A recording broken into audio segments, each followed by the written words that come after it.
എല്ലാവർക്കും നമസ്കാരം.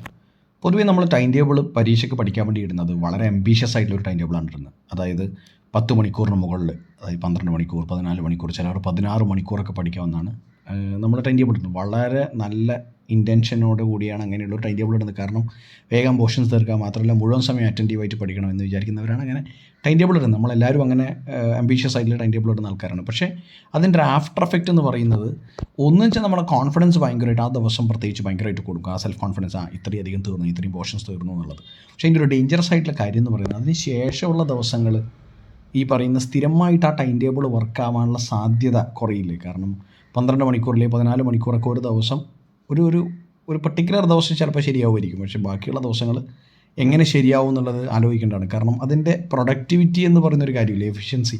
നമ്മൾ പഠിച്ച് എത്രമാത്രം നന്നായി ഇത് ഓർത്ത് അത് റീകളക്ട് ചെയ്ത് റീപ്രൊഡ്യൂസ് ചെയ്യാൻ പറ്റുന്നുണ്ട് എന്നുള്ളതാണല്ലോ ഏറ്റവും ഇമ്പോർട്ടൻ്റ് ആയിട്ടുള്ള കാര്യം. അപ്പോൾ അത് പറ്റുന്നുണ്ടോ എന്നുള്ള ആ എഫിഷ്യൻസിയും പ്രൊഡക്ടിവിറ്റി അതിലുണ്ടോ എന്നുള്ളത് നമ്മൾ നോക്കേണ്ടതാണ്. അതായത് ക്വാളിറ്റി ഓഫ് സ്റ്റഡീസ് എന്ന് പറയില്ല, ആ ക്വാളിറ്റി ടൈം ഉപയോഗിക്കുക എന്നല്ലാതെ നമ്മൾ മണിക്കൂർ വെച്ച് നോക്കുന്ന സമയത്ത് നമ്മൾ എത്രമാത്രം പാഠഭാഗങ്ങൾ തീർന്നു എന്നാണ് വിചാരിക്കുന്നത്. ഒരു ക്വാണ്ടിറ്റേറ്റീവ് ആസ്പെക്റ്റാണ്.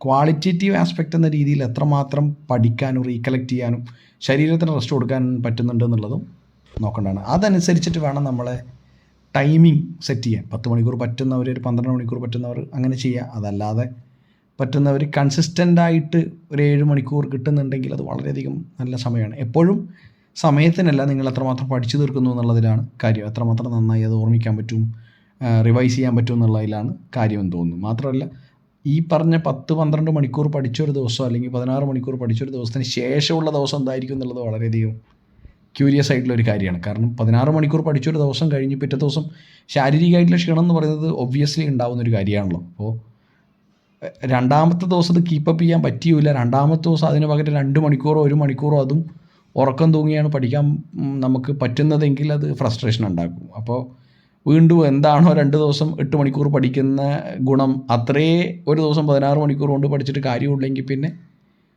ഒരു ദിവസം 8 മണിക്കൂർ പഠിക്കുന്നതാണ് ബേസിക്കലി നമ്മുടെ ശരീരത്തിനും അതുപോലെ തന്നെ മനസ്സിനും പിന്നെ ഈ പറഞ്ഞ റീകളക്ഷനൊക്കെ നല്ലതെന്ന് തോന്നുന്നു. അപ്പോൾ ഓരോരാളുടെ, വീണ്ടും പറയുകയാണ്, ഓരോരാളുടെ നേച്ചർ അനുസരിച്ചിട്ടും പഠിക്കുന്ന കപ്പാസിറ്റി അനുസരിച്ചിട്ടാണ് ടൈമിങ്.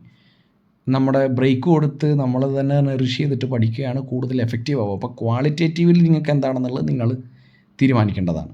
അപ്പോൾ ടൈം ടേബിൾ ഇടുന്നതിലല്ല, ടൈം ടേബിളിൽ സ്റ്റിക്ക് ഓൺ ചെയ്യുക. ആ ടൈം ടേബിൾ എല്ലാ ദിവസവും കൺസിസ്റ്റൻ്റായിട്ട് ഫോളോ ചെയ്യാൻ പറ്റുക എന്ന് പറയുന്നത് വലിയ കാര്യമാണ്. ഇപ്പോൾ ഫോർ എക്സാമ്പിൾ നമ്മൾ 30 ദിവസം കണ്ടിന്യൂസ് ആയിട്ട് 8 മണിക്കൂർ പഠിക്കുന്ന ആൾക്ക് ഉറപ്പായിട്ട് കോൺഫിഡൻസ് കൂടും. കാരണം ആ പറയുന്ന കൺസിസ്റ്റൻസി മെയിൻറ്റെയിൻ ചെയ്യാന്ന് പറയുന്നത് ഭയങ്കര പാടാണ്. നിങ്ങളൊന്ന് ആലോചിച്ച് നോക്കി, 20 ദിവസം ഒരേ ടൈം ടേബിൾ ഫോളോ ചെയ്യുന്നത് എന്തെങ്കിലും വ്യത്യാസം നമുക്ക് നമ്മളായിട്ടോ അല്ലാതെയോ പുറത്തുള്ള സാഹചര്യങ്ങൾ കൊണ്ടോ ഒക്കെ വ്യത്യാസം വരാൻ സാധ്യതയുണ്ട്. അപ്പോൾ കൺസിസ്റ്റൻസി ഭയങ്കരമായിട്ടുള്ള ഒരു ഇമ്പോർട്ടൻ്റ് ആയിട്ടുള്ള കാര്യമാണ്.